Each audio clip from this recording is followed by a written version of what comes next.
Internet की दुनिया से तो टच में है, लेकिन पड़ोस में कौन रहता है जानते तक नहीं। मोबाइल, लैंडलाइन सबकी भरमार है, लेकिन दोस्त तक पहुँचे ऐसे तार कहाँ। शहर की इस दौड़ में दौड़ कर करना क्या है, ये एक फिल्म का डायलॉग है, लेकिन इस पर गौर करें तो ये महज एक डायलॉग नहीं, हमारे वर्तमान को झकझोर कर रख देने वाला सच है।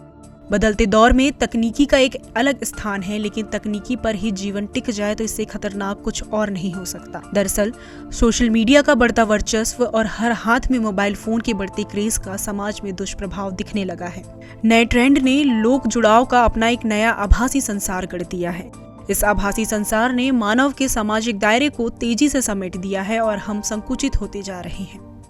हाँ, ये तो बिल्कुल सत्य है कि जो नवयुवक हैं और उनमें मोबाइल की जिस तरह से लत है, उनमें एकांतता और अकेलेपन का लगा हुआ है, बढ़ गया है। बिल्कुल यही है कि लोगों के जीवन शैली में बहुत सारे परिवर्तन आ गए हैं। लोग अपने आप में ही व्यस्त रहने लगे हैं और किसी दूसरे चीज़ों से बिल्कुल उनका लगाव हट चुका है। अब बराबर दिख रहा है वो मैत्री और वो अपनापन जो लोगों में पहले रहता था, मोहल्ले में भी रहता था, अब वो खत्म हो गया। अब अपना मैं मेरा परिवार तक से सीमित रह गया है।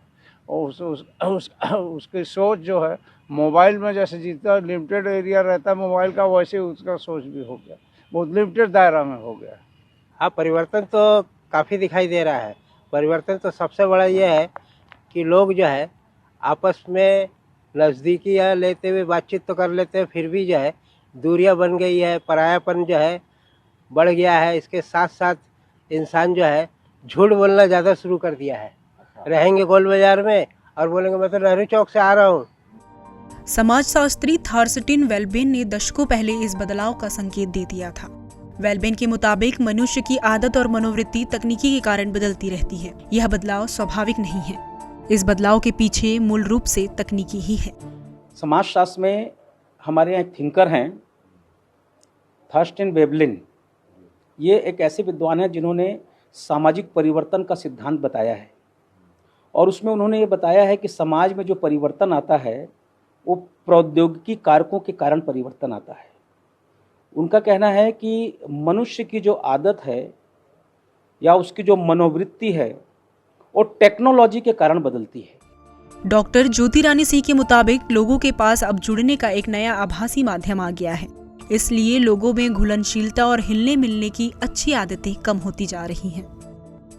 तो घर में रहकर हम एक कमरे से दूसरे कमरे में भी कम हमको दिखाई देता है। ये प्रैक्टिकल है, इसमें मैं बता रही हूँ कि ऐसे दूरियां जो है, अब पारिवारिक दूरियां भी बहुत अधिक बढ़ने लगी है, क्योंकि लोग बाग जो हैं वो उसमें ज़्यादा व्यस्त रहना ज़्यादा पसंद करते हैं मोबाइल में, बनिस्बत की आपस में बैठ के बातचीत करना।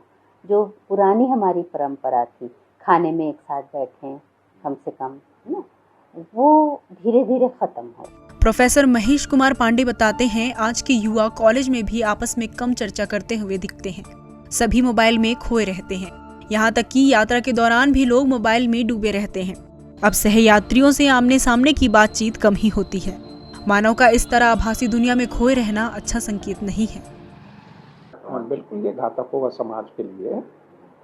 हम केवल अपने में ही व्यस्त रहेंगे और आभासी दुनिया में ही हम जीते रहेंगे कि ये ऐसा होगा, ये होगा, और केवल अपनी ही चर्चा करेंगे।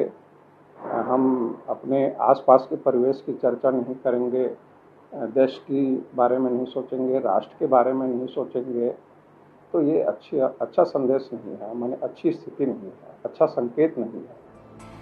मनोचिकित्सक डॉक्टर आशुतोष तिवारी ने मोबाइल और सोशल मीडिया के बढ़ते क्रेज और इस आदत पर चिंता जाहिर की है। वे कहते हैं, ऐसे लोग चिड़चिड़ापन, नींद में कमी, याददाश्त में कमी और अवसाद के शिकार हो रहे हैं। एक स्टडी हुई थी 2018 में ब्रिटेन में। उस स्टडी में स्पष्ट रूप से पाया गया कि जो बच्चे ज़्यादातर इंटरनेट में या मूवी में या कार्टून की दृष्टि में बहुत ज़्यादा लिप्त हैं, जिनका बहुमूल्य समय लगातार इसी में खराब हो रहा है, तो उस स्टडीज़ के बाद जो परिणाम काफ़ी चौंकाने वाले थे, जो स्पष्ट रूप से ये बता रहे थे कि बच्चे में इंटरनेट या सोशल मीडिया की वजह से उनके अंदर शारीरिक रूप से नींद की कमी, चिड़चिड़ापन और मानसिक रूप से देखा जाए तो याददाश्त में कमी जैसे गंभीर परिणाम भी उनके देखने में नजर आते हैं, जो कि समाज और हमारे सबके लिए एक खतरे की घंटी है। इसके बचने की हमें आवश्यकता है। सामाजिक जानकार नंद कश्यप की अपनी अलग राय है। उन्होंने समाज में बढ़ते तकनीकी के हस्तक्षेप को पूंजीवादी व्यवस्था का एक टूल बताया है।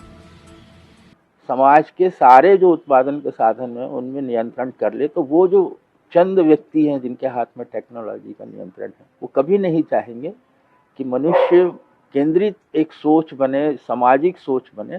और इसलिए आज इस टेक्नोलॉजी ने हमको उपभोक्ता बना दिया है।